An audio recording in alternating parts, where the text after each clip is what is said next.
Grand rising to you. Welcome to Wake Up with Sonia Poulton. This is our Friday investigation. Thank you for being here. It is Friday, the 17th of October, 2025. It is exactly 9 a.m.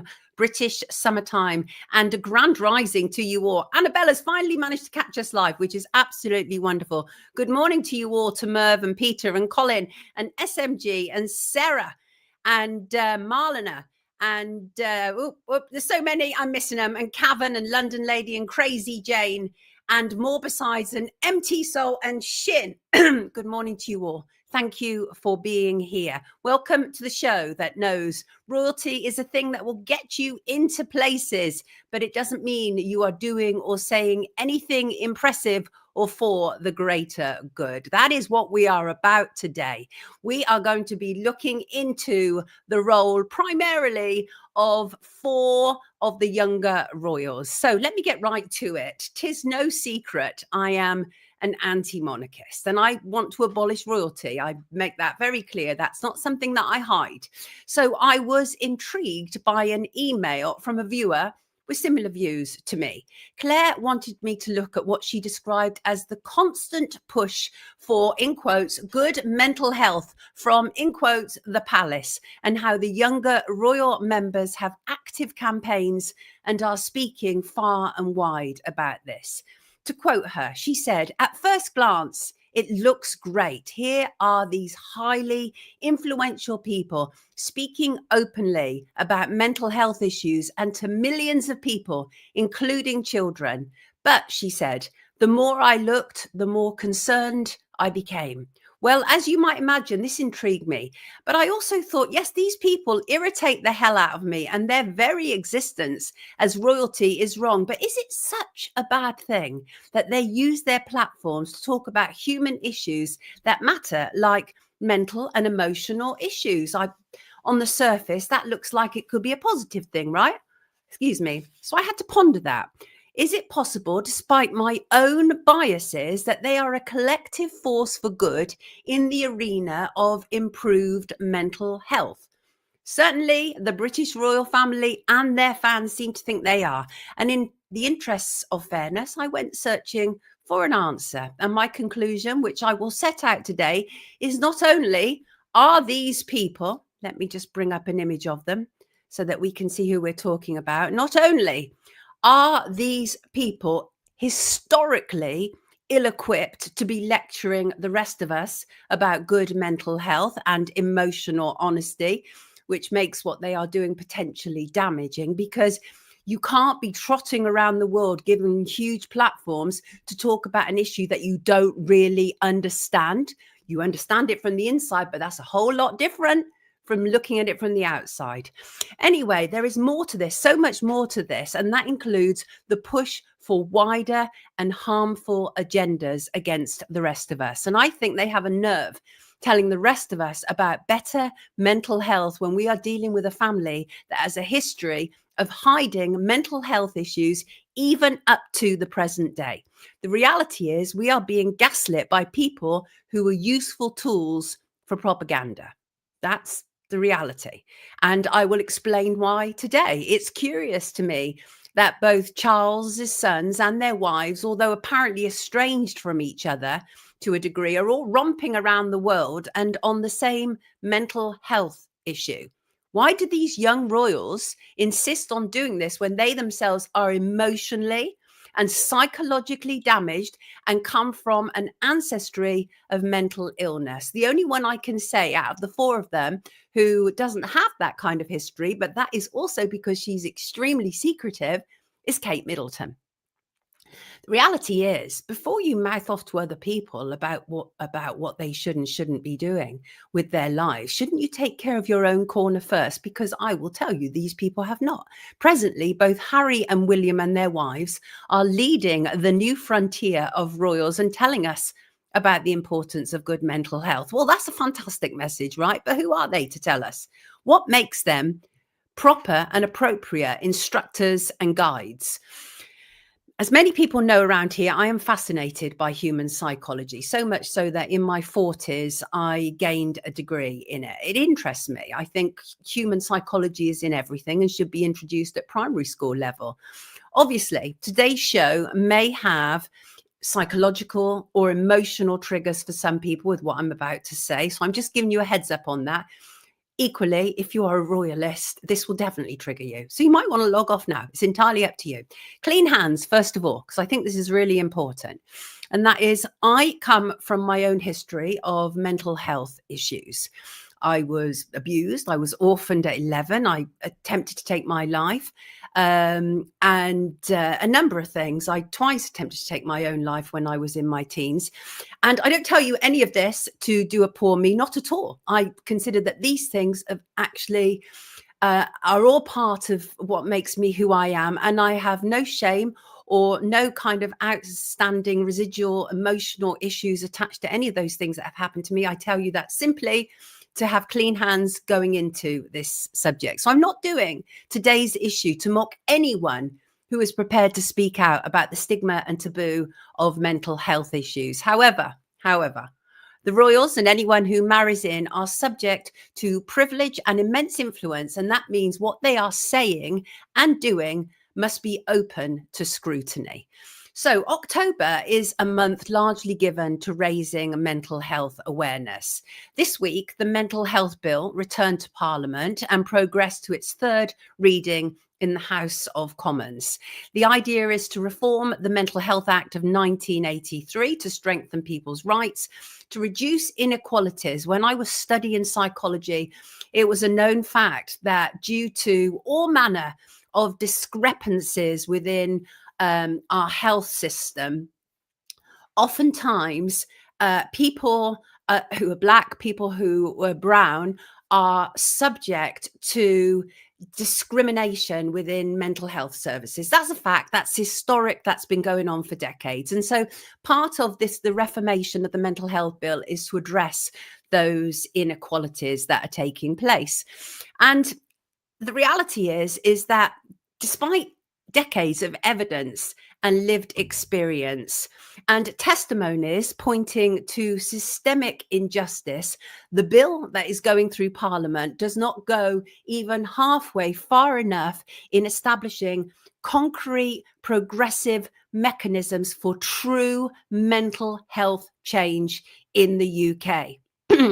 But it was October's World Mental Health Day on the 10th and around that, the 9th, 10th and 11th, that brought William and Kate and Harry and Meghan out to spread their highly relatable messages this month. After all, what could be more relatable and more down to earth than princes and princesses, dukes and duchesses, all talking about mental health?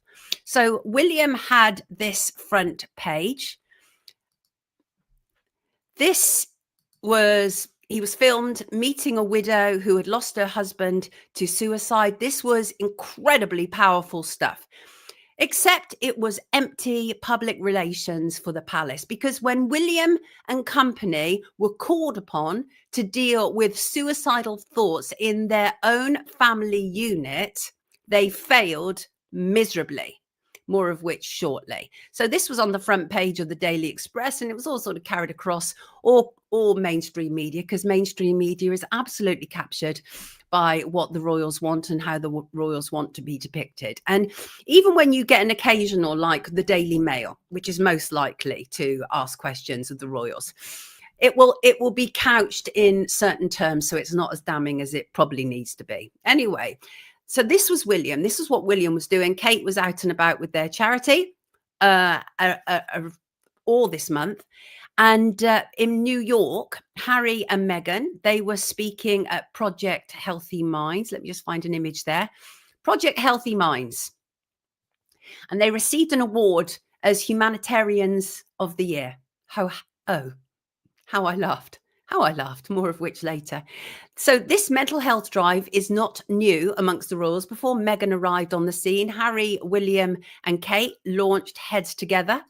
And you may or may not remember this, in 2016 as a campaign to reduce stigma around mental health. A difference together was the theme of the first Royal Foundation. Have I got an image here that I can? Oh, I did. I showed it. This is it.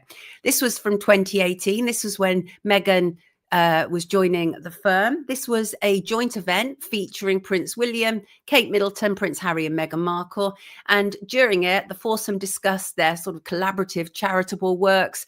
They highlighted their initiatives, including the Heads Together campaign and what they intended to do there. And the idea was to showcase their unified approach to making a positive impact through their various charitable associations and the foundation's programs. And then in 2019, William and Kate, then the Duke and Duchess of Cambridge, and Harry and Meghan, the Duke and Duchess of Sussex, launched Shout, a 24/7 mental health text line service. So for the most part, this was looking quite good, right? I mean, you know, even if I loathe and detest the institution that these people come from, if I truly believe they are attempting to do something good, then I will back it. Unfortunately, I don't believe that is the case at all when it comes to mental health. And I will tell you as we go along why this is not only to our detriment, but why oftentimes that the advice that they give is highly manipulated and created. Right. So as I say, this was all looking good, right? The royal family, notoriously private and even deceptive about their mental and physical health, were opening up. Or were they? Or were they? In some ways, some of this appeared to make a lot of sense. The fact that Harry and William appear to be the way they are comes from their touchy-feely mum, Diana. And they are, it would appear, continuing to carry the torch that their mum first held aloft. But I have come to the conclusion that not only have they cynically harnessed what their mother started as part of a strategy, but they have taken a subject of great vulnerability and weaponized it against us, the people. These are not people assisting us to a better world of good mental health, but their contributions are damaging, agenda-led, censorious, hypocritical, and propagandist fodder. How's that for starters? I believe the actions of William and Harry and their wives is cynical exploitation of Diana's memory, which in itself is kind of a bit bizarre because I'm not entirely convinced that Diana was altogether entirely altruistic in the things that she did, even though she was portrayed that way. But the thing about Diana was she knew how to get the paparazzi popping. When she rocked up at homeless shelters, as one example, which was great stuff with her kids, or when she held a baby with HIV, she knew that this would get the world talking. And there's nothing wrong with that whatsoever. So you can see their formative learning was very much about, you know, being in touch and being relatable. So they learned a lot from their mother, even in the short period of time that they were with her. So let me just grab my lemon water, still recovering with my cold. So yes, it made absolute sense on the surface of it that Harry and William continued these campaigns because not only were they deeply damaged quite naturally by their mother's early death, but Diana was actually one of the first people to actually confront her mental health issues when she was in the royal family. She spoke with the BBC Panorama, 1995, an infamous interview. She discussed seeking help for postnatal depression, for bulimia and marital problems. This was actually groundbreaking stuff when she did it, believe it or not. She said, I was unwell with postnatal depression, which no one ever discusses. Postnatal depression, you have to read about it afterwards.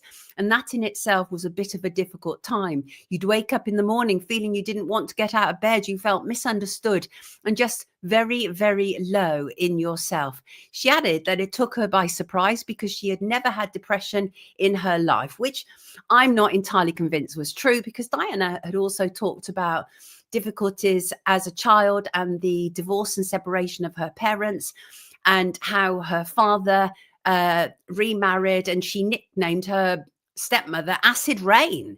So I'm not entirely sure that Diana was being really honest about the fact that she seemed to believe that her problems sort of were as a consequence of being in the royal family. I think that they started way before then, as they do for many of us.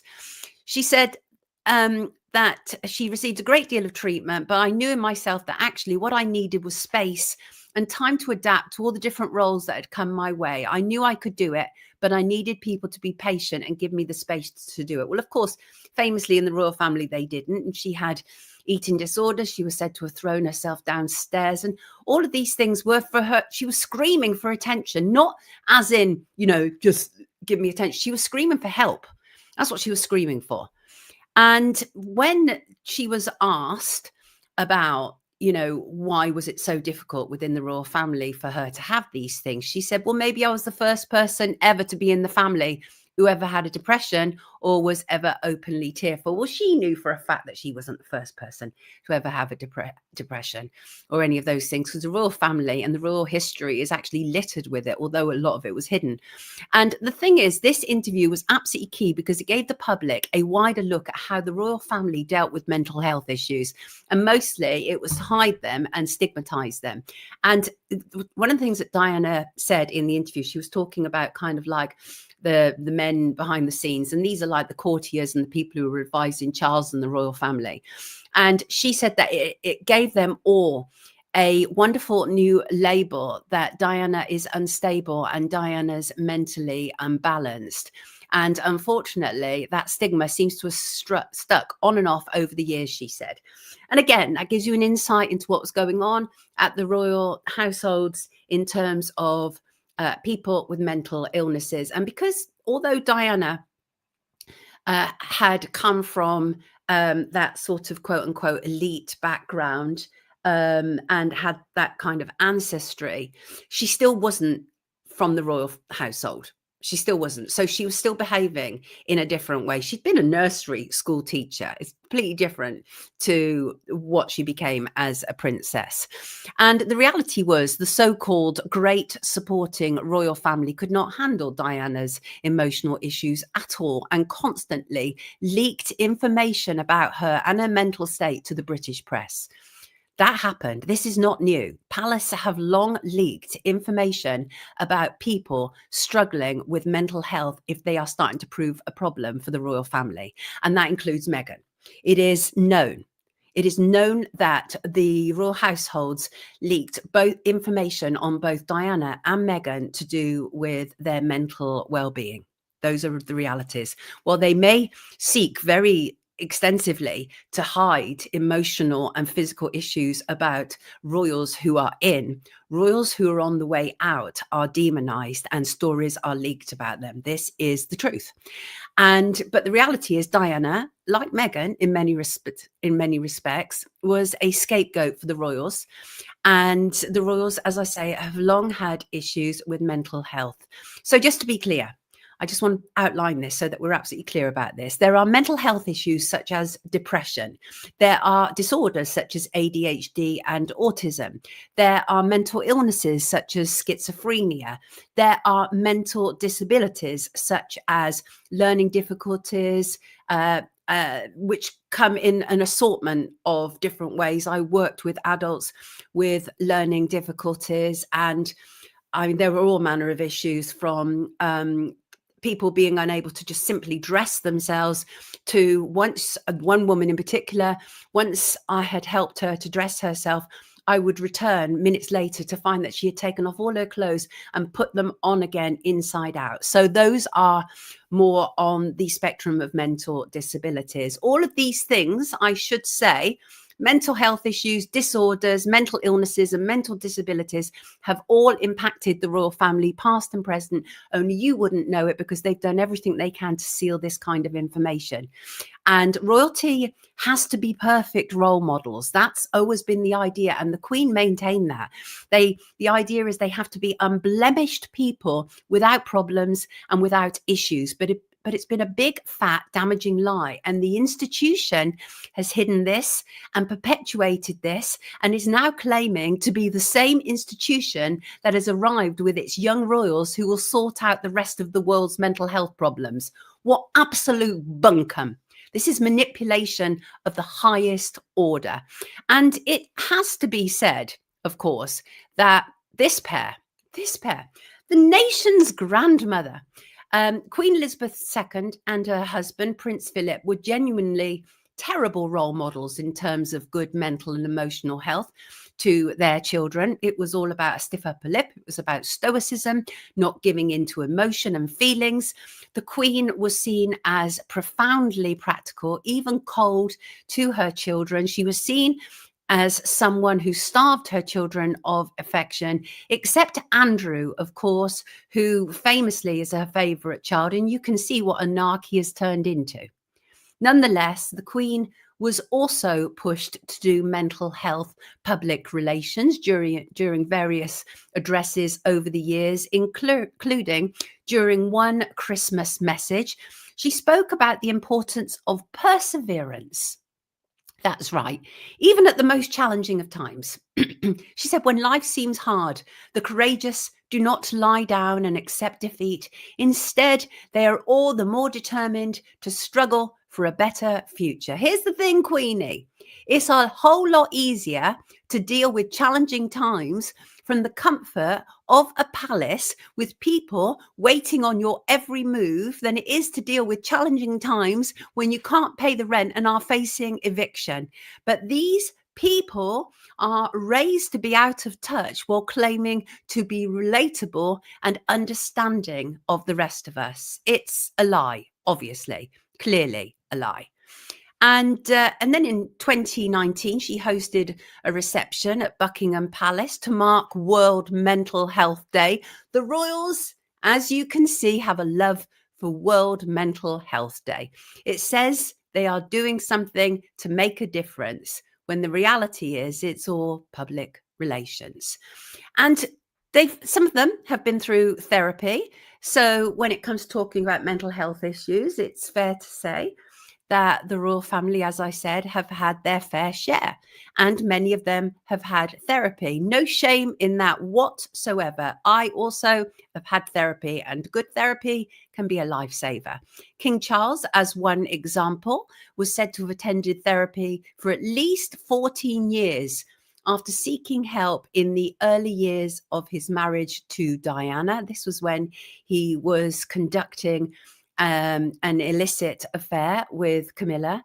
And Prince Charles appeared, according to reports, misunderstood and starved of natural affection. That goes back to his parents again. And in 2021, the Duchess of York, Sarah Ferguson, as she's known, spoke to Hello magazine about how childhood abandonment issues and savage attacks by the press led her to seek therapy, something she has continued for well over 2 decades. She said, I did have and still have mental health issues, which I work at literally every day. I really do, and have been in therapy for 24 years. Sometimes I talk to my therapist on a weekly basis, and then sometimes when it gets really tough, I jump in and get a quick hit of trying to understand the negativity of the demons of my mind. Now, I fall into a camp where I think therapy can be a fantastic tool, but it can also be addictive. Yes, it can.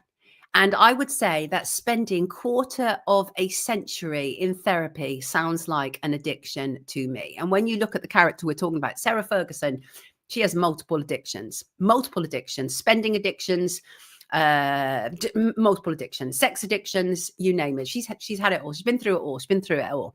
And but nonetheless, 1/4 of a century in therapy sounds like a long time to me. But the truth is, the royals have long been a hotbed of psychological, psychiatric, and assorted mental disorders, and they have gone to extraordinary lengths to hide this. Famously so, 2 of Queen Elizabeth II's cousins, their deaths were faked to hide their mental disabilities. Here they are. This, you may or may not know, is Catherine and Nerissa Bowes-Lyon. So Queen Elizabeth II, that's the queen that's just passed, a couple of years back, 3 years back, her uncle on her mother's side, John Herbert Bowes-Lyon, and his wife Fenella, had 2 daughters with learning disabilities, and a grand, massive cover-up took place so that the public wouldn't know about this. This goes back to the whole idea that royals have to be perfect, and mental disabilities do not feature in that. So Catherine and Nerissa were hidden away at the Royal Earlswood Hospital in London. And in order to avoid any questions about their disappearance, their mother went on public record and stated that her daughters had died. This was a complicity with the royal family. And then in 1987, it all finally came out. A newspaper published this expose about two hidden cousins and how the royal family had conveniently forgotten all about them. And so substantial were the girls' disabilities that neither of them ever learned to talk. And according to a 2011 television documentary about the sisters, which was called The Queen's Hidden Cousins on Channel 4, throughout their time at the hospital, there is no known record that the sisters were ever visited by any members of the Bowes-Lyon or the royal families, despite their aunt, the Queen Mother, being a patron of MenCap. MenCap, of course, was a charity for people with learning disabilities. And that's what I say. It's all about PR for these people. But when you really drill down, what do they really do for people who are suffering in their midst? Now, you could say, oh, this was a very, very long time ago. But believe me when I say nothing has changed. Absolutely nothing has changed. They're not locking people away in sanatoriums these days, but they are denying what people are experiencing, and they are demonizing them if they can no longer control them. Anyway, there were nurses interviewed in this documentary and said that to their knowledge, the families had never even sent sisters a birthday or Christmas card. When Nerissa died in 1986, none of her family attended the funeral. She was her grave, she was buried in a nearby cemetery, and her grave was marked with plastic tags and a serial number. And that was because they didn't want to reveal who these people were. It was still, even in death, they were still hiding the identity of these young girls. And eventually, both of them obviously died. And eventually, gravestones, when it came out about them, that was when gravestones were added to their graves. Catherine and Nerissa were two examples. But as I say, royals have notoriously hidden the truth of sickness, even up to present day. So the thing about the royal family, and we hear this a lot, don't we? They talk so much about transparency and the importance of feeling. But these are people who have routinely hidden not only others' mental health issues, but their own mental and physical health as well. They are, without a shadow of a doubt, gaslighters. I mean, unquestionably, because they are dishonest. They are dishonest about what they are doing. So let's do a brief rundown. Let me see if I can find this. Yeah, I've got what I need here. So in January 2024, Buckingham Palace began the most recent grand deception. They told the public that Princess Catherine, Kate Middleton, would be hospitalized for about 14 days for abdominal surgery. A couple of hours later, the palace then revealed that King Charles was set to undergo a corrective procedure for an enlarged prostate. In both instances, the public and newsrooms were assured that neither of the royals' conditions were cancer related.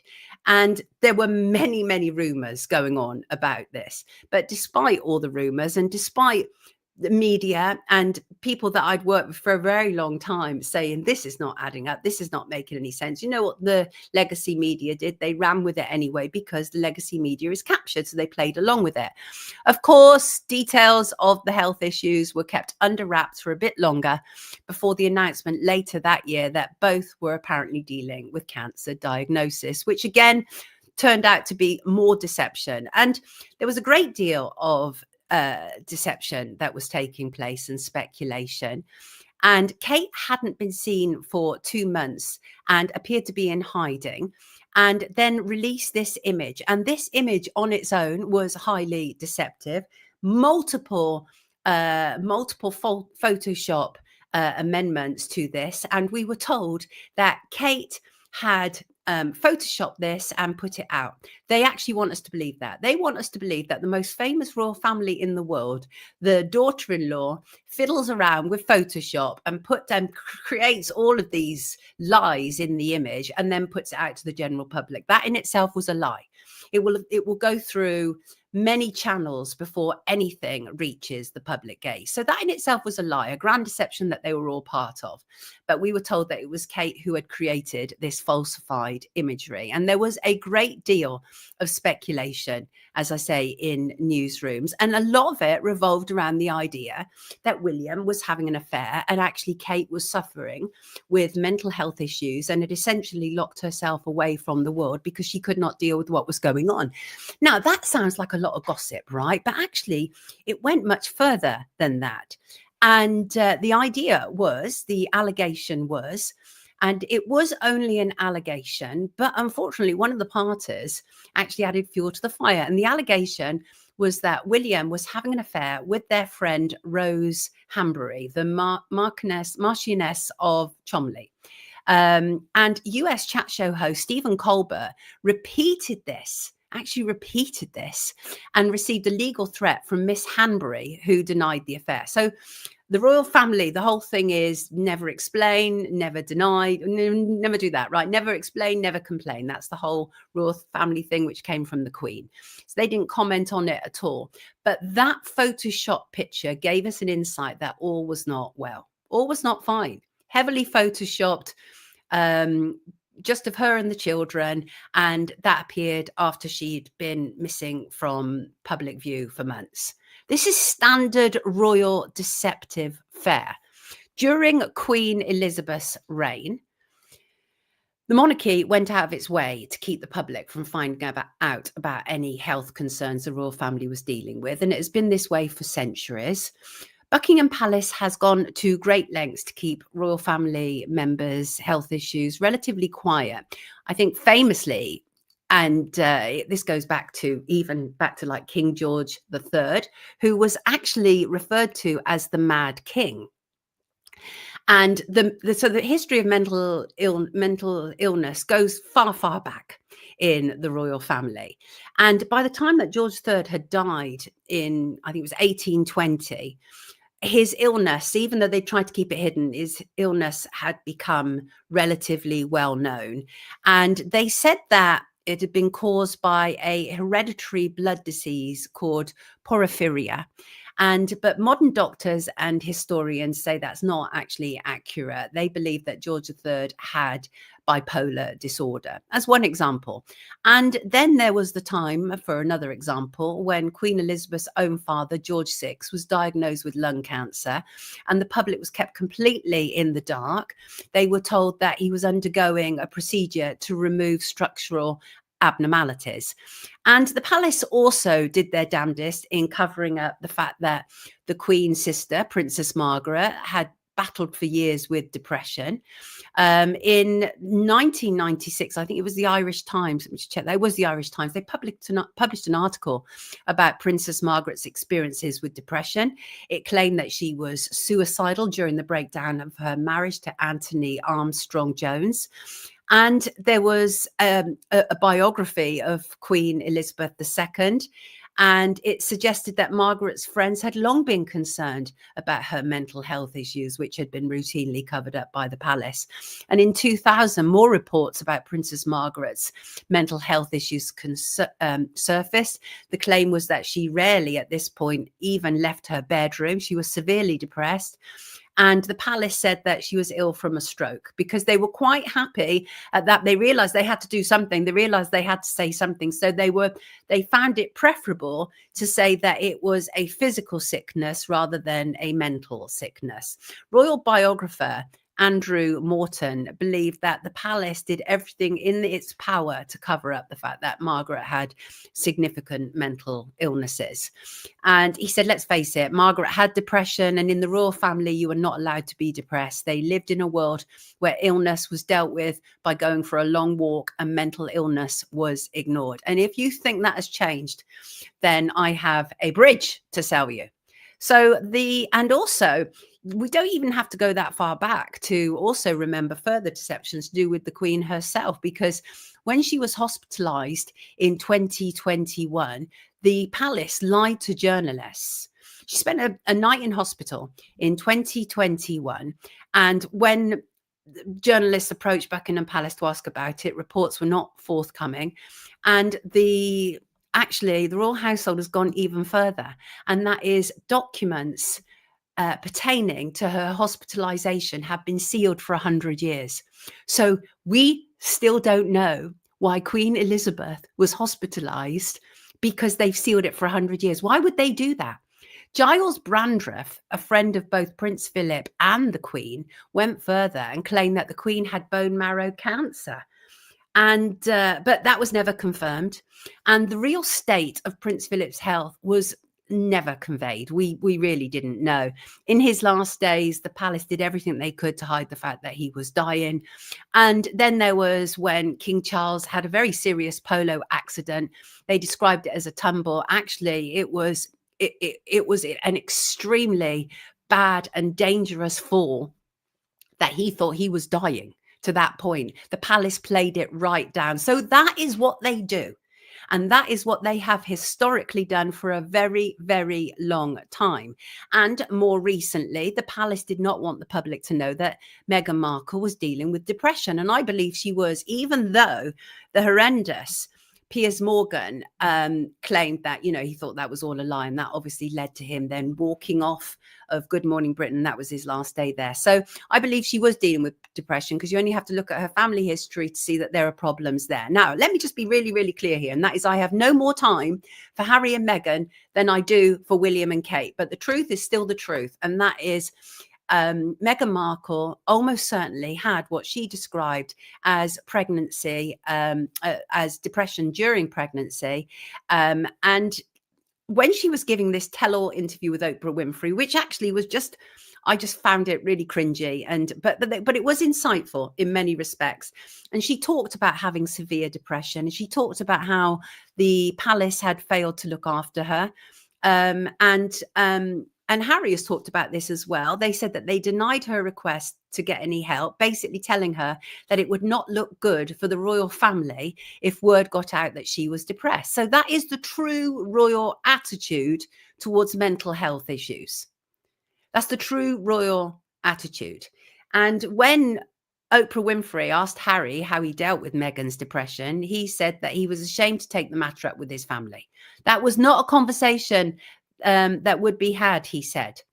Now, bear in mind, this was following the time, right, that these three and even this four, right, were telling us that they were going to be making a big difference together, and mental health really matters. So the Royal Foundation was on the one hand saying, heads together for a better future, but in the background were denying the fact that Meghan Markle, the latest addition to the royal household, was suffering with depression, and they were failing to help her. But what happened instead? What happened instead was her mental health issues were leaked to the tabloids, and they tore her apart. And she didn't have any public support. That is a fact. And that must have been hard for both Harry and Meghan. When I say she didn't have any public support, they obviously do. They have their Sussex fans, and they're substantial. They really are. But the newspapers were very much on the side of royalty. So when Harry and Meghan started to leave the royal family, that's when you started to hear more and more about how problematic Meghan had been. And I don't doubt she was problematic. Let me be clear here. I don't doubt she was problematic. That still doesn't mean she didn't have depression. And also, to be very, very clear, of course, as well, I wonder if I've got an image of these two. I think I can have, let me just bring them in. I think I should bring them into the studio. In terms of Charles and Camilla, that nobody's being honest with us about their health, about what's going on with them. There's loads of questions about this pair and their health. Queen Consort Camilla, she took over the reins as queen after Queen Elizabeth II's death, and she has this health issues going on with her. On a number of occasions, it has been seen that she has quite serious tremors and shaking hands on different occasions, including at receptions. And that's one example. And then, of course, nobody can fail to see Charles, what's become known as his sausage fingers, chronically swollen fingers. And those were thrust into the public spotlight during his coronation ceremony and the signing.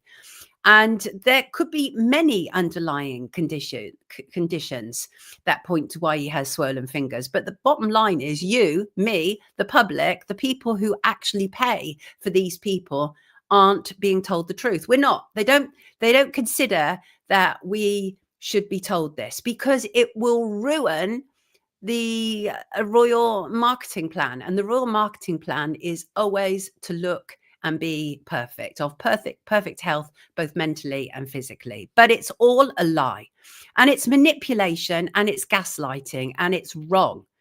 And part of the problem is that the royal family had come from that tradition, right, of British stiff upper lip. And that has been traditionally synonymous with the royal family. But over the past few years, they have tried to make us believe that this has all changed. It hasn't changed. It hasn't changed at all. And, there is a history, quite a significant history, that we've talked about already. But it's also closer to William and Harry as an example. So Prince Philip's mum, Princess Alice, she was schizophrenic. That's Harry and William's great grandmother. In 1930, she was diagnosed with schizophrenia. She was committed to a sanatorium. In 1967, she was eventually invited to live out her final days at Buckingham Palace. So she came to live essentially with her son and her daughter-in-law, Prince Philip and the Queen.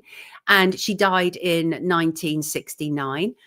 And she was actually, as interesting about Princess Alice, she was born at Windsor Castle. This is how interrelated they all are. So Prince Philip's mum was actually born at Windsor Castle, which is a major royal seat in the UK. And she died at Buckingham Palace. So all in many respects came full circle for her, but she had schizophrenia. And it's so there's a very close history of serious mental health issues to Harry and William. So there's even more and they hid her as well. So there's even more reason for them to be as transparent as possible and not become part of the whole wheel.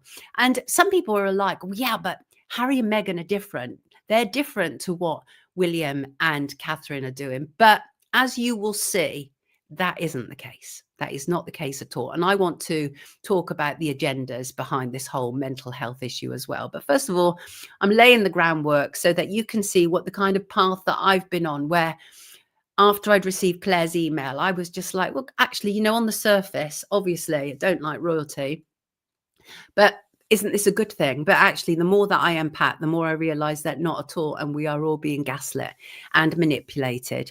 So as I said, Harry and William naturally impacted by the death of their mother, and much less, of course, is said about how they were impacted by their father humiliating their mother with a married woman who is now queen. We don't hear about that. It's the whole idea is that Harry and William are speaking out about mental health issues because they understand it, because they lost their mum at an early age. Yeah, but your father also humiliated your mother on the world stage with a woman who is now queen. That has to have taken its toll. Yeah, we don't hear about that, right? And Harry first spoke out about kind of like truly how impacted he was by his mum's death around 2017. He said, I can safely say that losing my mum at the age of 12 and therefore shutting down all my emotions for the last 20 years has had quite a serious effect on not only my personal life, but my work as well. And you're absolutely right. He is absolutely right. He described the loss of his mother as a wound that festers and said that being in front of cameras was the worst reminder of her life. He said, I think being part of this family, in this role, in this job, every single time I see a camera, every single time I hear a click, every single time I see a flash, it takes me straight back. So in that respect, it's the worst reminder of her life as opposed to the best. Now, I can truly relate to that. And I think you'd have to have a heart of stone not to have been touched by seeing young William and Harry following behind the coffin of their mother in 1997. And as I said at the start, I can relate to their pain. I lost my mum at the same age as Harry. And it's a difficult time without that kind of upheaval being thrown on you. However, I cannot relate to the harm that Harry is doing with such an experience behind him. As one example, he has used his power in a very dangerous and detrimental manner, and that is supporting the idea that children are born in the wrong body. He got behind the Mermaids charity, and in particular Susie Green, when she was still there. Now, bear in mind, Susie Green, when she was running Mermaids charity, Mermaids is a transgender charity for children, really problematic place. And Susie Green is the woman who famously took her 16-year-old son out of the country for an operation that they didn't do in the UK, took him to Thailand, and came back apparently with a daughter. That is who Harry supported. So immediately, straight off the bat, we're dealing with young, vulnerable children, no doubt with very serious mental health issues, including a correlation to autism. Yet Harry praised Susie Green. He said she was inspirational and he invited her to Buckingham Palace. That was when he was still part of all of that. So he celebrated the whole idea that children could be born in the wrong body. That is using his power very, very badly indeed. So they took a situation, for example, where the whole nation felt sorry for Harry and William, and then they started to use their power in egregious ways. The reality is childhood anxiety is a complex area. But mermaids had way too much bias about this issue. They should not have been advising at a national level. I considered them, and I told them repeatedly, including during a radio conversation with Susie Green, that they were a threat to children, and neither the support of police, politicians, of royalty would change my mind on that. And so that was one example of how Harry has used his position to talk about issues that actually are about serious mental health issues, but to glorify it and glamorize the people involved. So deeply problematic for me, deeply problematic. Then there is dear Kate Middleton, dear saintly Kate Middleton. So busy out there telling everyone about dealing with mental health issues, and yet she is notoriously coy, even deceptive about her own mental health. And very interesting. Now, Angela Levine is Camilla's royal biographer, and she spends an inordinate amount of time running down Harry and Meghan, because Angela Levine is part of the kind of media entourage that their role is very much to maintain the House of Windsor and the royal family. And that includes Piers Morgan, Dan Wootton, Lady Colin Campbell, a number of people, horrible, repugnant people who spend far too much time talking about Harry and Meghan while failing to reveal the reason that they're doing it is because they are upholding the British establishment. But nonetheless, every now and again, you can glean some information from these people. And when Kate was out of the public eye, Angela Levine was giving an interview on GB News. And she was talking about how William would be better equipped to deal with Kate's illness. And bear in mind, we were told it was cancer, right? But Angela Levine used the story of how Diana had depression and eating disorders, which Kate was also rumored to have, and how Diana had depression and eating disorders and would lock herself away in the bathroom, and Prince William would push tissues under the bathroom door for her when he was 15. But the thing is, Diana did not have cancer. She had, as I say, amongst other things, mental health challenges, including an eating disorder. Was Angela Levine saying the same was happening with Kate? Because that was definitely the general impression from the interview that she gave. And given Levine's close proximity to Queen Camilla, Kate's mum-in-law, one has to wonder if this was a royal slip. One has to wonder that. The only thing that Kate has ever admitted is feeling isolation. When she lived in Anglesey, and this was when she was first married to William, and they had little George, and he was involved with air ambulances because a lot of the royals like to do this sort of stuff for a period of time. It sort of makes them look as if they're one of us. And he was involved with air ambulances, search and rescue, which is where he claims he got a lot of his information about depression from. And she said that she did feel very isolated then. And she said she was isolated. She was cut off. I didn't have my family around me. He was doing night shifts. So if only I'd had a center like this at a certain time. She's talking about the center that she was involved with. So Kate, it's very difficult to read her, very difficult indeed. And then we heard obviously about the cancer. After we were then told that she'd had a cancer diagnosis. Almost a year later, we were then told that she didn't have cancer, she had pre-cancer.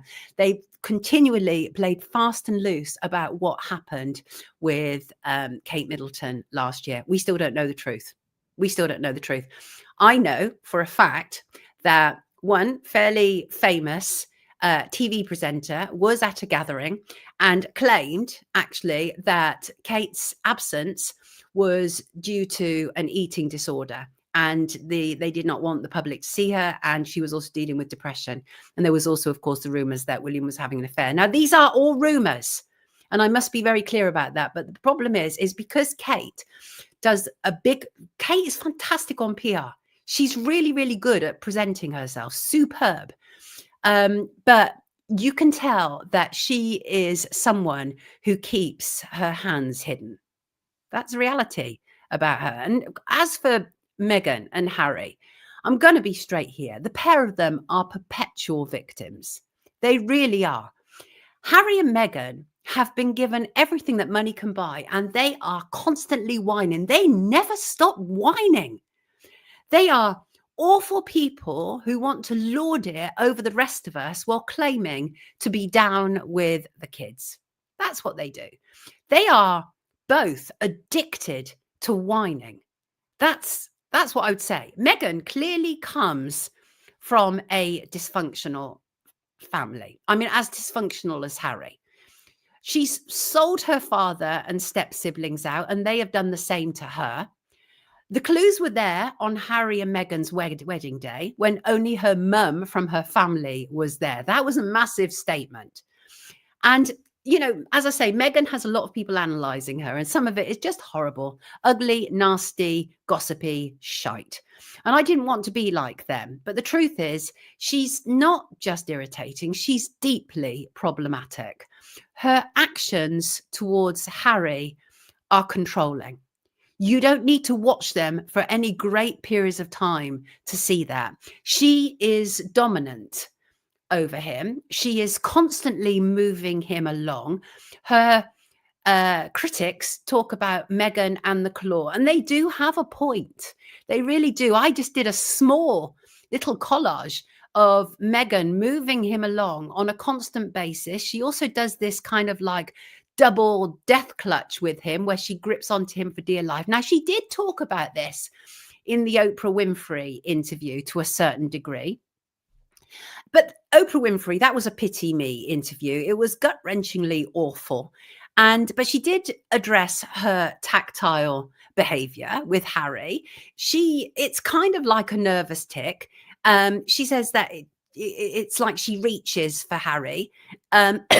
She said it was because she was suicidal, excuse me, isolated, lonely, and clinically depressed, but she still does it now. These are serious statements, and I don't doubt she was these things. And I don't doubt that the hypocrites at the palace knew and did nothing about it other than leak the information to the press. Nonetheless, I don't accept that's just it. Not at all. There is more to her constant pushing, pulling, steering, and trying to dominate. She is a control freak. That's evident. That two-handed death grip is kind of alarming. It really screams, back off, he's mine. I have him under complete control. I've seen videos where he's busy talking to people and she prods him. She drags him. She does anything. As soon as she's ready to move, Harry has to move. This is very narcissistic behavior. And many people believe she's a narcissist. I'm not in a position to diagnose her, but she wouldn't be the first person to enter the royal family or be in the royal family who is a narcissist. Not the first one at all. But we are more and more seeing very clear narcissistic traits from Meghan. I mean, that's the reality. I mean, some people say, well, the constant hand holding is because they're affectionate. They're showing how much they care about each other, but it's more than that. It's more than that. And as I say it at the start, I have studied psychology, so I'm not entirely clueless coming into this. And her actions and her behavior is about dominance and control. She is controlling Harry. And, that's really problematic because he's come from a organization that was controlling him, and he was vulnerable. And she, honestly, I think she gaslit him a lot. I really do.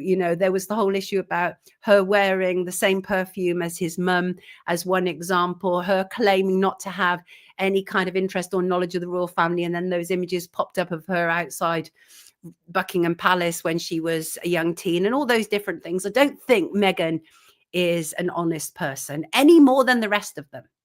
But the thing is that they present as kind of like bastions of perfection, and it is irritating. They are most certainly not safe advocates of good mental well-being. They are not. You only have to look at them. Like, if you look at them objectively, away from being royalists, and there will be a fair amount of comments, I'm sure, of people going, this is so wrong. You shouldn't be saying this about the royal family. Well, switch channels, go somewhere else. This is not for you. And because the reality is you only have to look at them and look at their behavior. I've just talked about the vulnerability of Harry, the dominance of Meghan Markle. Kate has extreme thinness and she presents as a Stepford wife. That is her vibe. I mean, to be fair, Kate does seem to come from a fairly well-balanced family out of all of them, but appearances can be absolutely deceptive, and we've learnt that about Kate Middleton. Yeah, we've learnt that. We really have. And so it's really difficult. And when Meghan was talking to Oprah, as one example, she talked about how she was mourning the loss of her father and she was an only child. So all of that would have been really awful, pretty awful for her family to hear. By all accounts, her father took good care of her, even when her mother was struggling to care for her. Her father worked on TV sets. He was a lighting man or a cameraman. He did something like that. And, actors used to recall her being on set, but she portrayed this image of being like a latchkey kid. So both Harry and Meghan are, as I say, perpetual victims. They bang on all the time about how little they have, which is so irksome when people are dying in this world for want of food and water. So irksome. It is enough. Their gaslighting on its own is enough to give you mental health issues. And also, let us not forget the inordinate media support that these people receive to spout about mental health. Numerous media support. So for one example, William did a film, Football Prince William and Our Mental Health. And he talked about his emotions surrounding the death of his mum and how it resurfaced when he became a parent. He said having children is the biggest life-changing moment. It really is. I think when you've been through something traumatic in life, and that is your dad not being around, right? So this is what the interviewer had said to him. Your dad not being around, my mother dying when I was younger. Your emotions come back in leaps and bounds because it's a very different phase of life. And there's no one there to kind of help you. And I definitely found it very at times overwhelming. Indeed. And again, primarily is focused on the pain of losing one's mother. That's what it's primarily focused on. And then, of course, Kate, I don't know if you remember this. Let me just bring in this imagery. I think when they're addressing children that I have some of my biggest problems, because obviously young minds can be, I mean, all minds can be manipulated, but young minds even more so. And Kate is a big one for, I'm working with lots of children's charities. She loves all that sort of stuff. And one of the things that she did was she did CBBS, which is the Children's BBC. And that was for Children's Mental Health Week, some years back now. And she did she read The Owl Who Was Afraid of the Dark by Jill Tomlinson. And that was to align with that year's theme of growing together. And some people, may say, oh, that's an interesting story that she chose. Of course, very Freemasonic in many respects. An owl is a Freemasonic theme. It's symbolic of knowledge and wisdom. And the the title, The Owl Who Was Afraid of the Dark. Well, also in Freemasonry, it's very much about coming from the dark into the light. And of course, let us not forget that the royal household is surrounded and influenced by Freemasonry. So highly likely that that story was chosen, possibly, potentially for those reasons. And then this last week, oh my days, there's William speaking to Canadian actor Eugene Levy on Apple TV's The Reluctant Traveller. And I don't know if any of you have seen it, but that is propaganda on stilts. So what happens is Eugene Levy has this series, right, The Reluctant Traveller, and he goes all around the world meeting people. And so for this one, it was to meet Prince William. And the idea was that it was all very low key. Let me just bring in an image of this. The idea was that it was all very low key and very down to earth because, of course, Prince William, the next in line to be king, is like us, is completely like us. And the idea, of course, is very much that William is completely relatable.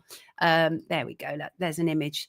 And so what happens is Eugene Levy, he starts off on this adventure by spending the night before in the same suite that Kate spent on the eve of her wedding to William. And meeting Prince William is apparently on Eugene's bucket list. And the idea is that it was very low key, but they're talking about a backdrop of William's family pile at Windsor Castle. That is not low key. And the idea was to make them very earthy. They're one of us. And when Eugene rocks up at Windsor Castle, William is late, but he arrives on an electric scooter. Not too many agendas going on there, right? And also Eugene, when he's in the bedroom that Kate was in before her wedding, he's sent this invitation from William and it says, dress for a walk with dogs. So again, very earthy. They're one of us, right? But as I've recently shown, they are far from one of us. And these are bloodthirsty people. They love to create this illusion that they are animal lovers, but actually, and this includes Prince William, absolutely, they are as bloodthirsty as it gets. And they are not animal lovers. They're not animal lovers, although the Queen notoriously loved her dogs. But, you know, you can be a dog lover, but not be an animal lover. Reality, because honestly, if you're shooting a stag just to be able to have a trophy on your wall, that does not make you an animal lover. And that's what they did. So anyway, Eugene reinforces this notion that they are just like us by saying, I wasn't expecting to chat to him like any other guy. See, this is the new royal family, or at least they think we think it's the new royal family. These people have an army of advisors and they know we are sick and tired of royalty. And William has clearly been briefed that his mantra must be that when he is king, he will change royalty, but not too much. He keeps saying that. Dear God, we are being groomed. We are being groomed for the next era of royalty. And Eugene then goes on to reveal that he's been given several awards as a Canadian citizen and a member of the Commonwealth. So he's been given, you know, whatever they are, OBEs, MBEs, like the equivalent in Canada. I thought I'd puke at this point. It was like such a love-in. It was really just disgusting. I don't understand this type of toadian mentality. It's beneath me, actually. It is beneath me. These people who want awards from the royal family exhibit behavior that is beneath us all, yet they still scrape lower. And Eugene did. Eugene does the obligatory, let's show he's in touch with his feelings about William. Almost certainly, he was primed that this is the big royal focus. Now, the big royal focus is this needs to be a family who are in touch with their feelings.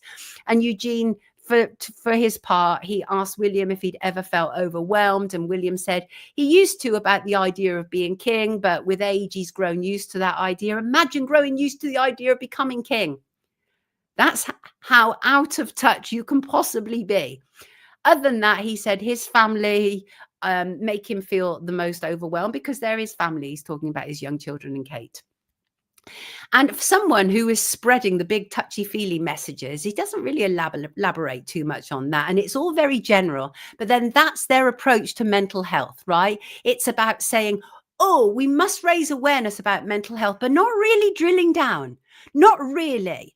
And I will also show you why what they're doing is a cover for a failure in mental health services.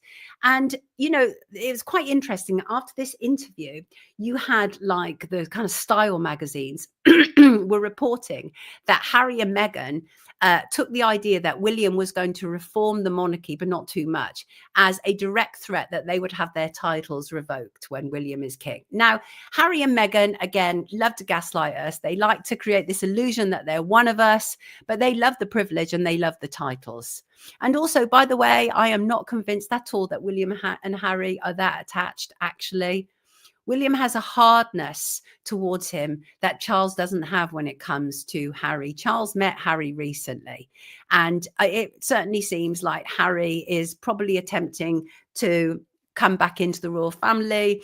There are rumors of issues between Harry and Meghan. And actually, when I observed them at this humanitarian award thing for World Mental Health Day, there was a distance between them that you don't normally see. That could have been down to a number of things. That could have been down to nerves. It could have been down to anything.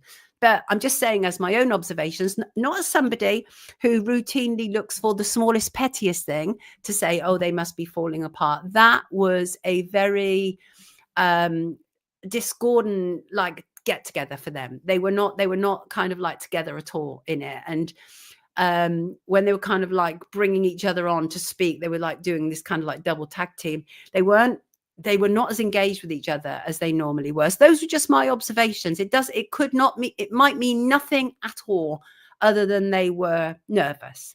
That's what it might mean. But I do get the general impression that Harry at some stage will want to resurface within kind of like the royal family in England. And I'm not sure how easy that will be with William at the helm.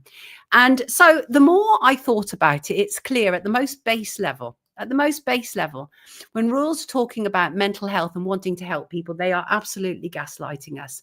The royal family is itself sick and constantly hiding that.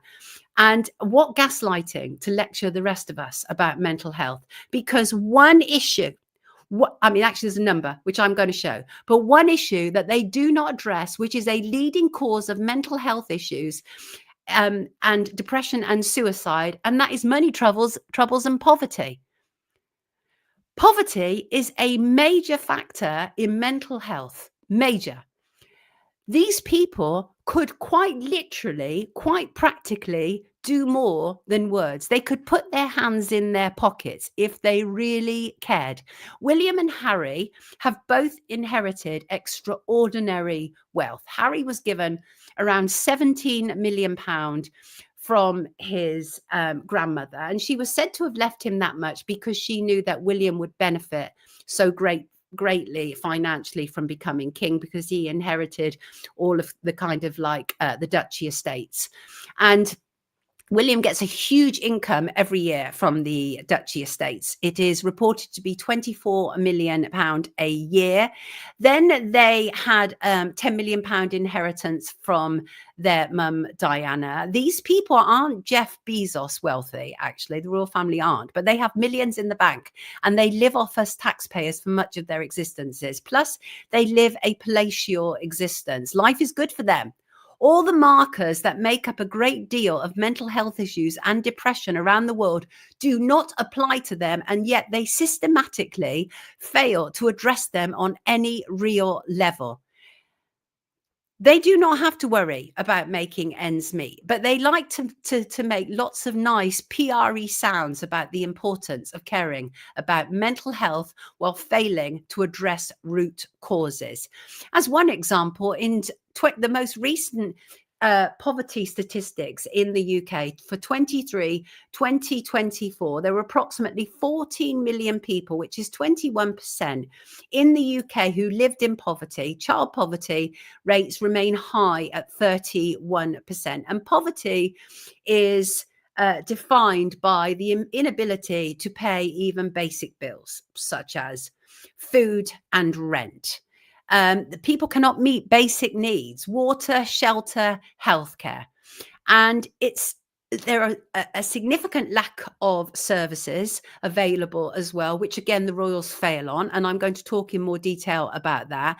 And it's this stuff that makes people depressed, and the royals are completely incapable of addressing it because they are the wealthy recipients of an impoverished society. They benefit from other people's poverty. It's that simple. It's that simple. They are also, William, inheriting the duchy estates. He's a slum landlord, like his father Charles was. The rental properties that they have on these estates, there was quite a significant report conducted by the Daily Mirror and Channel 4 dispatches, and it revealed that some of these properties were truly, truly appalling, moldy.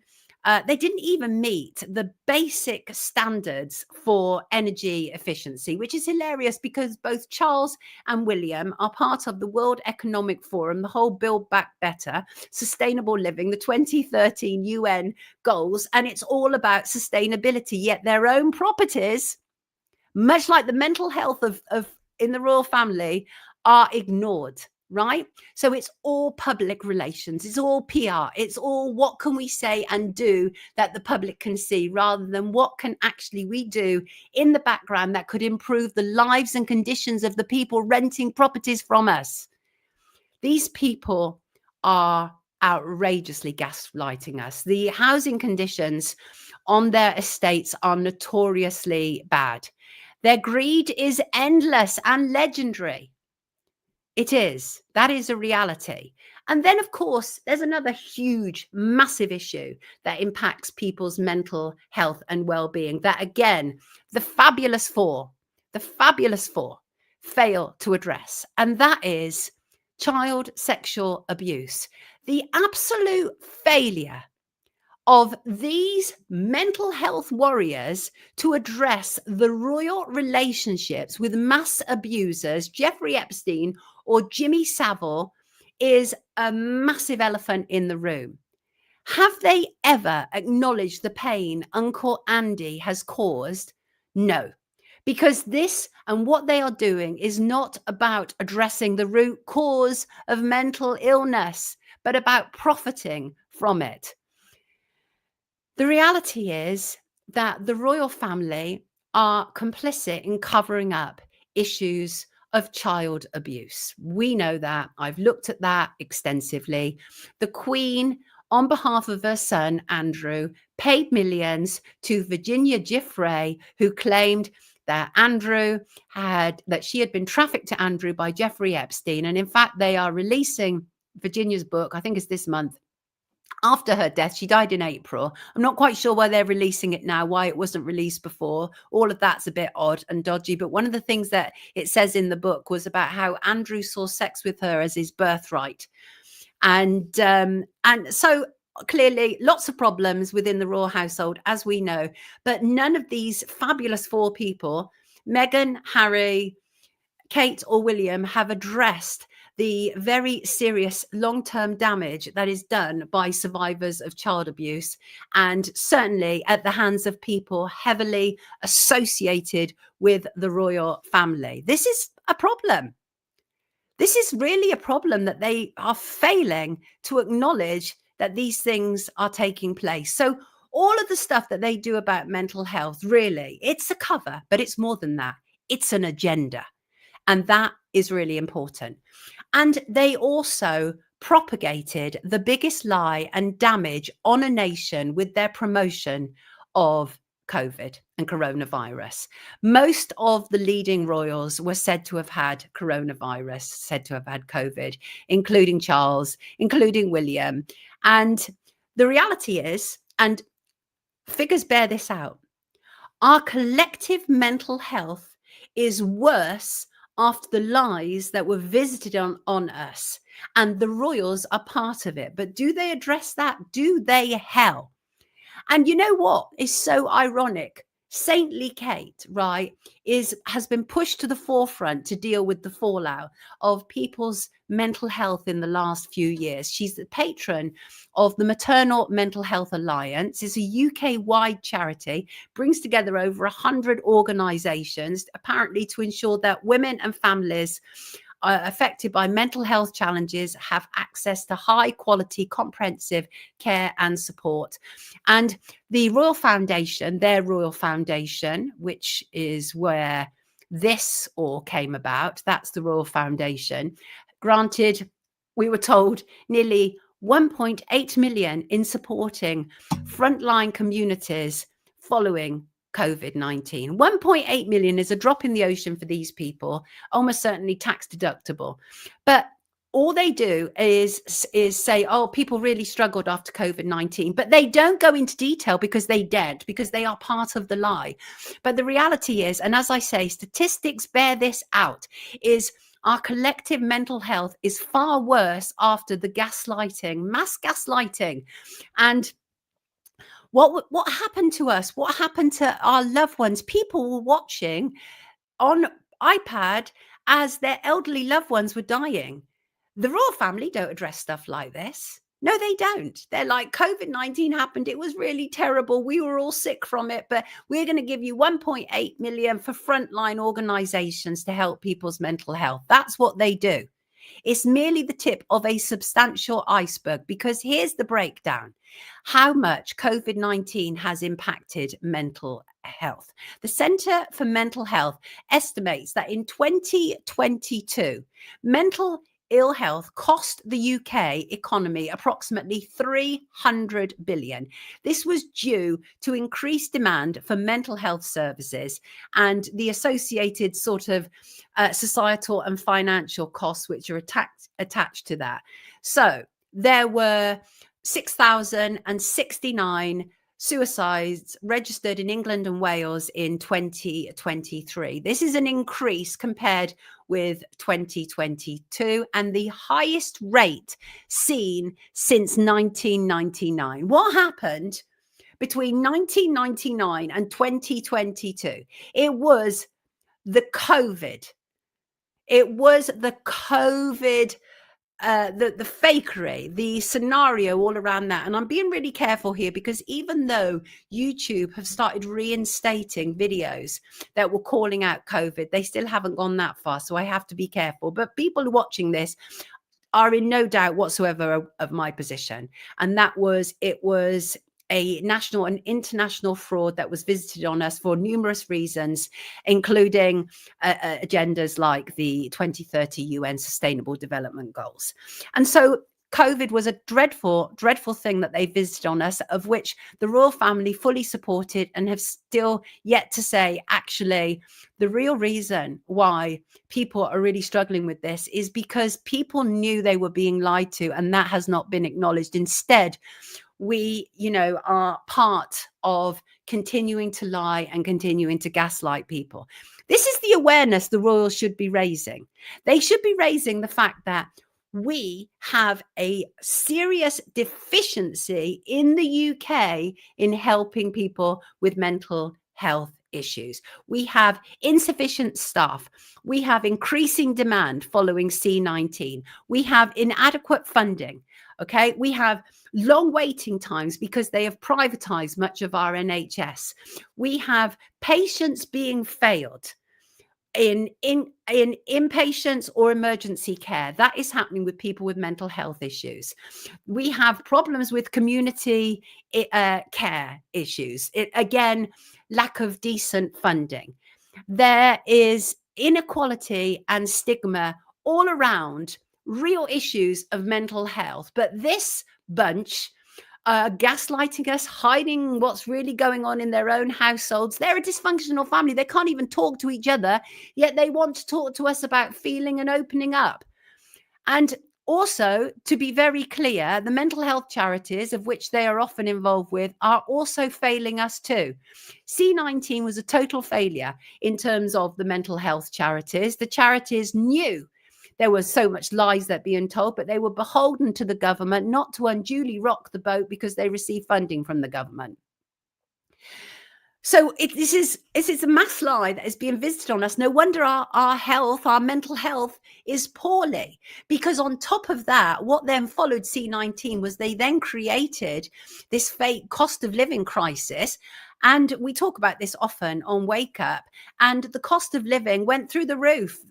Energy went through the roof. Food has gone through the roof. These are not issues the royal family are addressing, but why should they? Because they live an incredibly gilded existence, and that includes the perpetual victims, Harry and Meghan. They are all living fantastically well and failing to address the true root causes of mental health issues, which is child abuse, which is poverty, which is a failure of services. And they are failing in all of these areas.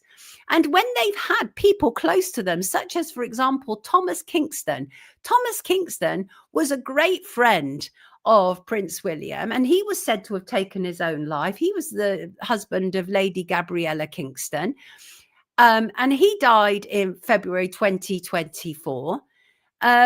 And all of that was very murky. And then there was the issue where William, following that, around about the same time, William had failed to go to a memorial for his godfather, King Constantine. And the royal household were forced to say this is not connected to Thomas Kingston's death. So when it's closer to home, I'm not entirely sure. I know that they don't do everything that they can do. That's the reality. So now I want to get round to the agendas. What the hell are these people playing at? What are they playing at in their gilded existence of telling us that, they are helping our mental health? And these are quite substantial campaigns. This is, for example, the Heads Together webpage. There's the principals, William and Kate, Heads Together. Legacy program, mental health at work, mentally healthy schools, shout, join the conversation, Heads Together. Really, these are very proactive headline grabbing words, but don't amount to a hill of beans. Not when you really break it down. And so their agendas, there are numerous agendas at play here. First of all, it is about the royal family looking modernized, right? They want us to believe that the royal family is no longer the royal family of Queen Elizabeth or even indeed Charles, that the royal family, when William takes over, is more modernized. It's more thinking, it's more caring, it's a more touching and feeling monarchy. They want it to be William the relatable. Let me show you this imagery. This is a perfect example of what is being visited on us by media. The media are equally complicit in this, of course, and it would be ridiculous to say otherwise.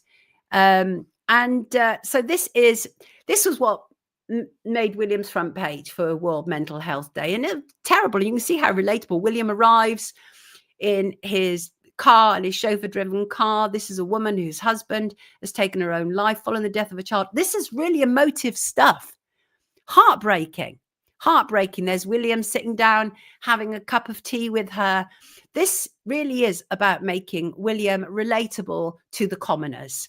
It isn't about solving our mental health issues. If it was, they would do something much more practical. But it isn't. This is about this is a publicity stunt. That's what it's about. It's a publicity stunt. And because the truth is, William, like his father, is a supporter of the World Economic Forum. This is him at WEF in 2019 when he was banging on about both climate change, his father's favorite subject, and mental health. We have to end the stigma around mental health. And he was daring to say this at the same time as the palace were demonizing his brother's wife, because they're full of it, aren't they? They're full of it. And also, it is really interesting to note that more recently, the monarchy has also talked about reforming the Mental Health Act so that it's fit for the 21st century. And I talked about that earlier, how the third reading of that was back in Parliament this week. Now, so William and Kate's agenda is absolutely clear, and that is they must ensure that the monarchy continues to exist beyond Charles. And in order to do that, they need to be able to get the public to buy in to what they're selling. I don't buy into what they're selling, because it didn't actually take a lot really for me to really consider the problem with these people talking about mental health, because I know enough about mental health to know that a lot of it derives from poverty. And these people, as I say, benefit from an unequal world. All four of them benefit from an unequal world. So immediately straight off the bat, there's a problem about people with such privilege talking about mental health unless they're going to do something practical about it, which they are not. So that is almost certainly Kate and William's agenda, right? And it was an easy one. It's an easy one to follow through because, of course, as I say, Diana, their mother, touchy-feely. Okay, she brought that to the royal household. The royal household was seen as very out of touch with their feelings. They still are. They're just trying to make us believe otherwise. Now, Harry and Meghan's agenda is different. It's very different.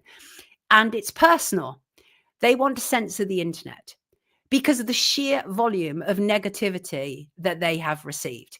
They have taken this so personally. Now, as public figures, you cannot afford to take personally what is said about you on the internet. Believe me, I know that. I know that. Now, that doesn't mean that you should have to put up with egregious lies, okay? But neither should it mean that you should have your platform in order to be able to shut that down. Let me just take a slug of this, and I'm going to expand on that.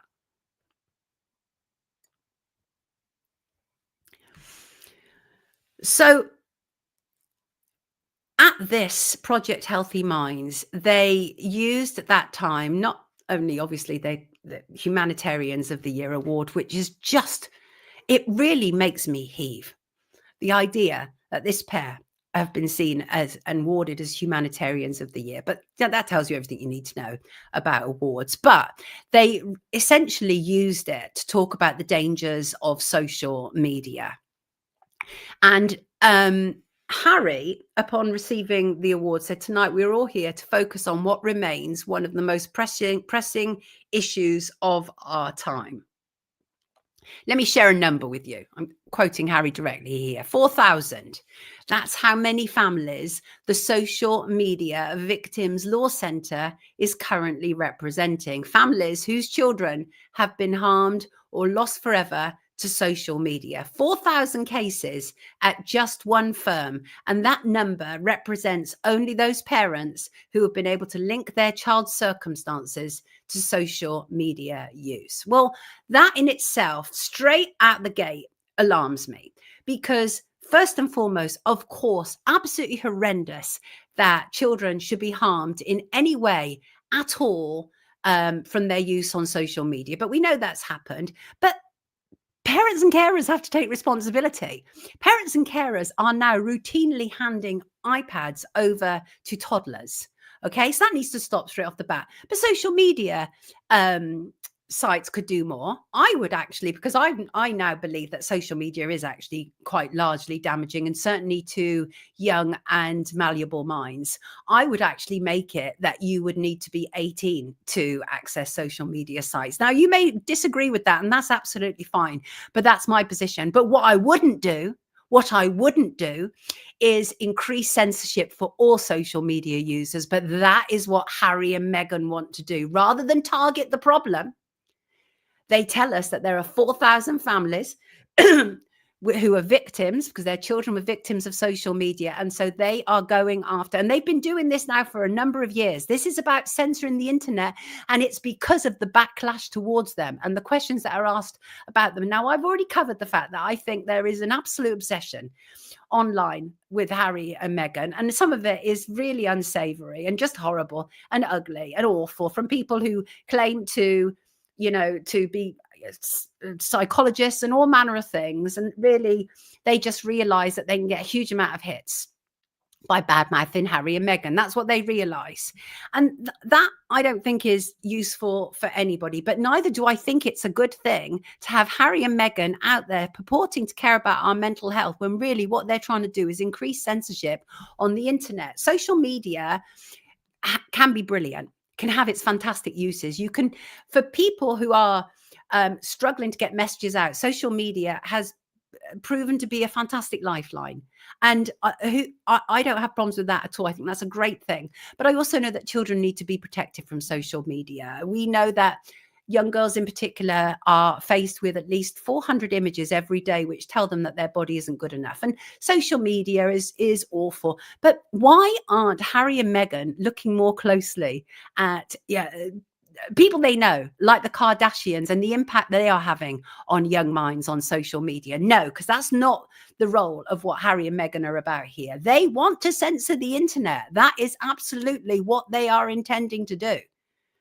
And Meghan said that, like many parents, we think constantly about how to embrace technology's benefits while safeguarding against its dangers. Well, here's a tip from one parent to another, right? And that is, if you want to protect your children, keep them off of social media until their little minds are old enough to deal with it. I think they're going about this the wrong way, but then it's not about protecting children. It is about censoring the internet for these two. I'm in no doubt about that whatsoever. So again, William and Kate and Harry and Meghan both using issues of mental health in order to fulfill their agendas, which have absolutely nothing to do with good mental health and absolutely everything to do with continuing to enslave us. Because honestly, if you continue to have a royal family beyond 2025 and you know everything that you need to know about these people, then of course they are enslaving us. And we know that. Royalty has no place in a modern society. That alone is enough to create mental illness in people. That alone, because of the very disparity that their presence generates and creates. So I'm not happy about the whole project mental health that they are all involved in. I think that they are duplicitous people who are using this issue in order to be able to fulfill multiple agendas, some of which I may not even be aware of. You might know in the comments. You might have some ideas in the comments. And the establishment want to prop up the mainstream media. This is a very good point, Stephen. This is a very good point, because mainstream media notoriously hate social media and the power of people suddenly being able to have their own voices. For a very, very long time, guardians and gatekeepers of what was thought and what was said and put out into the public domain was at the hands of a number of media billionaires. With the advent of social media, where content creators, all they need is a microphone and a camera, and they can get cracking. And on social media, you don't even need that. You just can write a post. So mainstream media just don't like that. Not only can social media users call out mainstream media lies in real time, but social media and content creators are also taking mainstream media's audience. So absolutely, it is propping up legacy media, despite the fact that we are continually told, oh, the mainstream media is at war with these people. Part of that is a lie, because there are certainly people within legacy media who loathe and detect Harry and Meghan. But that is because Harry and Meghan appear to create something of a problem for the royal family. Harry and Meghan are not a problem to the royal family. They're really not. What they really done to dent the royal family? Really, they haven't. Not at all. All they've done is crafted careers for themselves. $100 million deal with Netflix as one example. These are not like us. These people are not like us. So my position is simple, and that is the royal family and their offspring are in no position to lecture anyone about mental health. And in fact, it is absolutely to our detriment that these people have been given platforms to do so. Claiming to care about mental well-being of people is a shortcut to manipulating people into believing you care. And these people and the institutions that they represent have weaponized mental health against us. That's what's happened. We've had mental health issues weaponized against us by people who are claiming to be raising awareness to mental health issues. If the royals were truly healthy, if these people were truly healthy, they would abolish the monarchy. They would not have affairs. They would not have eating disorders. They would not treat others badly. They would not weaponize and monetize mental health conditions. They would not have superiority complexes.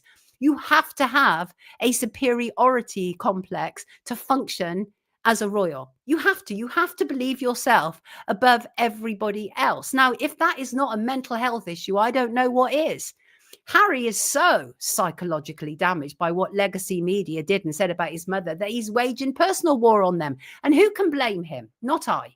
But the point is, none of them, and I include Kate in this, despite the fact that we don't know much about her past and a lot of it is hidden.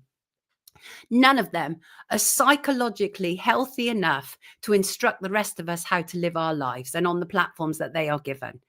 And but as I've said, there is more. This is not just about psychologically damage leading the rest of us, but also about the agendas they are pursuing while claiming to do it. People will say, no doubt, when they watch this, but at least they are raising awareness. Please, people have been raising awareness for decades about mental health issues and the stigma surrounding it. It's not a hidden topic, but it is a highly emotive one, and it is a useful one. And it's a useful tool for them to use to make them seem approachable, caring, and relatable. And I absolutely object to the weaponization of the subject of mental health problems by people who do it for good PR and to make it look as if the new modern royals are all listening, all seeing, all caring. Baloney. It's propaganda. It's propaganda dressed up for the new generation. And I'm cynical about it, of course, because anything a king in waiting does has been through numerous lengths and studies before they launched it onto the public. It's this, the whole issue of this lot knowing about mental health is the best kind of jet-propelled marketing campaigns that money cannot buy. And what's sick about it is that these people are fairly terrible role models. They really are. The royal family privilege, I cannot overstate this, is built on the suffering of others.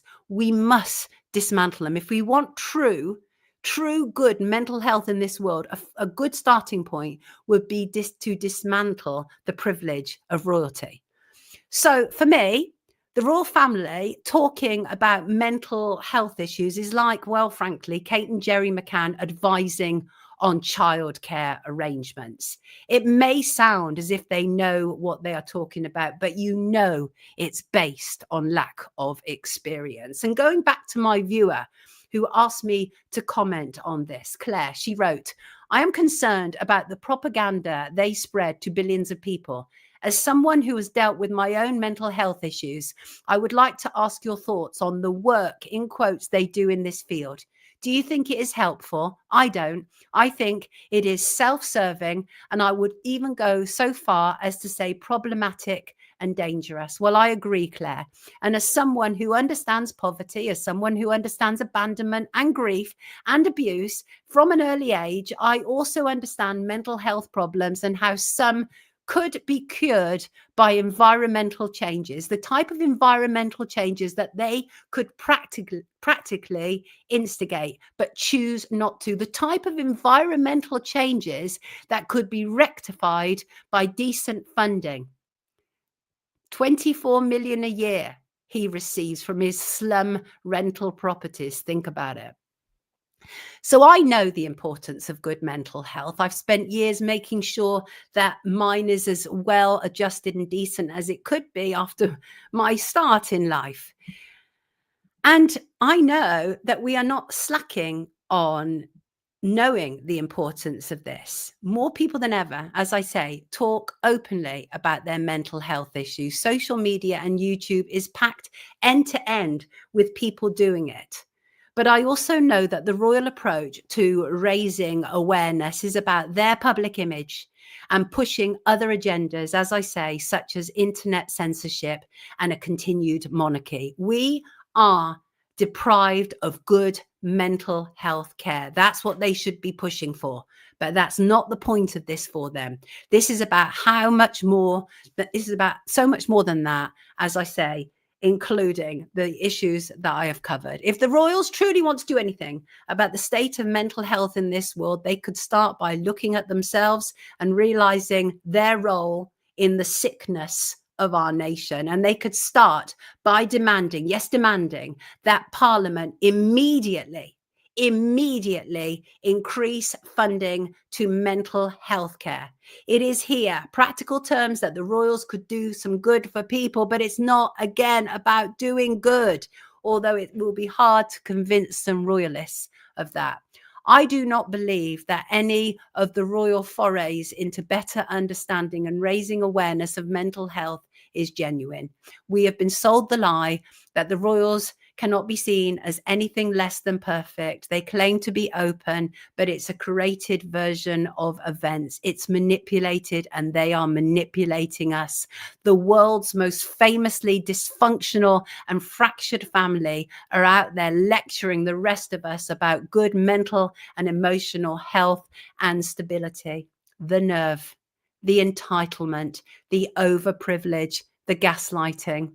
It's enough to make you depressed. Yes, indeed it is. And that's what I have to say about that. I don't trust them. I'm sick of it. I'm sick and tired of people who could do something, not doing something, but instead giving us all this PR spiel. I'm sick of it. And pain is shadow. Work, it is pain. It's one big club. And we ain't in it, says Robert. Absolutely. They're a lot more powerful than we are told. Yes, of course they are. And they have been for a very long period of time. But we are given this manipulated, curated PR vision of who they are. And that is really the reality. So I just wanted to say all that. I've said it. I've said my piece. I will look forward to reading your comments and what you have to say. And just so you know, it is absolutely irrelevant to me whether any royalists have listened to this or not and disagree with me. You're wrong. You're wrong. Simple as that. Facts bear that out. And actually, anybody really who claims to support these people are part of the problem. Again, that is the reality. I want to thank everybody who makes Wake Up possible. I couldn't do this without you. Thank you to the wonderful people who have donated on a consistent and constant basis. Thank you for the super stickers today, you lovely people. To Danielle Krause, to Catherine Hutton, and to Fred Withrow. I appreciate you very, very much. And I also, of course, very much appreciate my wonderful patrons over at Patreon. Here they are. Here are all their names. And I mean, yes, some people may say, well, she's biased. She wants to abolish the monarchy. Yeah, I want to abolish the monarchy. But here's another reason why I want to abolish the monarchy. And that is, I think they are dangerous for our mental health. The fact that they have been completely remiss in tackling the issues of child sexual abuse or our destabilized mental health following the C-19 lie shows that they are part and parcel, all of them. They are part and parcel of all the same agenda, and I ain't having it. So on that note, I want to thank you for being here today. Thank you. I do very much appreciate you. And I hope that I've gone, even if you are an ardent royalist, I hope there has been something, even if just one thing today, which may have pricked your thoughts to think, well, she might have a point there. Maybe this is manipulation. It is. And in that respect, when it comes to listening what William and Kate and Harry and Meghan have to say about mental health, please, I implore you, guard your own against these manipulators. Take good care of yourself. I will see you on Monday as per. Lots of love to you.